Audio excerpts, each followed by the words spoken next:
Granpuff. Once upon a time, 3 little engines lived in their own little shed on their own little railway.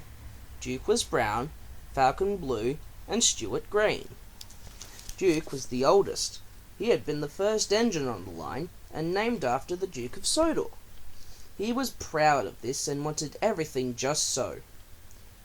Whenever the others did anything that they shouldn't, he would say, "That would never suit his grace."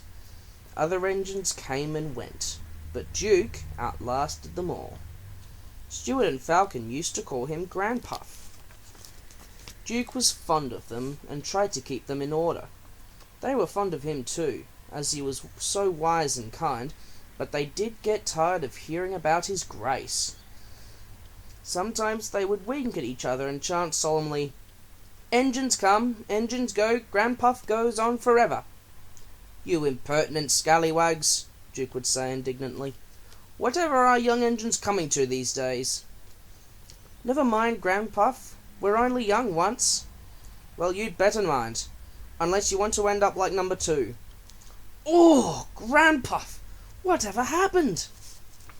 "Number 2, said Duke, was American and rather cocky. He rode roughly and often came off the rails. I warned him to be careful. 'Listen, bird,' he drawled, 'in the States we don't care a damn for a few spiels.' 'We do here,' I said, but he just laughed. But he didn't laugh when the manager took away his wheels and said that he was going to make him useful at last." "Why, what did he do?" "He turned him into a pumping engine, that's what. He's still there, behind our shed." Stuart and Falcon were unusually good for several days.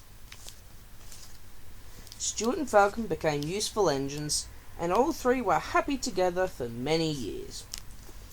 But hard times came. The mines closed one by one, and the engines had little to do. At last their line was closed, and people came to buy the engines. "We'll take Stuart and Falcon," they said, but no one wanted Duke. They thought him too old. "Cheer up, Granpuff," called Stuart as they went away. "We'll find a nice railway, and then you can come and keep us in order." They all laughed bravely, but not one of them thought it would ever come true. Duke's driver and fireman oiled and greased him. They sheeted him snugly and said goodbye. They had to go away and find work. Duke was alone, locked up in the shed. "Where's his grace?" he wondered. "It's not like him to forget me." But his grace had been killed in the war, and the new Duke, a boy, hadn't heard of this little engine. "Oh well," said Duke to himself, "I'll go to sleep. It'll help pass the time." Years passed. Winter torrents washed soils from the hills over the shed. Trees and bushes grew all around. You wouldn't have known a shed was there, let alone a little engine asleep inside it. Have you guessed about Stuart and Falcon? Yes, you're quite right. They came to the Thin Controller's railway. He gave them new coats and new names. Stuart became Peter Sam, and Falcon Sir Handel. They prefer their new names, but that was a long time ago. But they never forgot about Granpuff, and often talked about him when alone. They were excited to hear that the Duke was coming to Skarloey's and Reneus's 100th birthday, but most disappointed with the Duke who actually came, for he was only a man. But we must say no more, or we'll spoil the next story.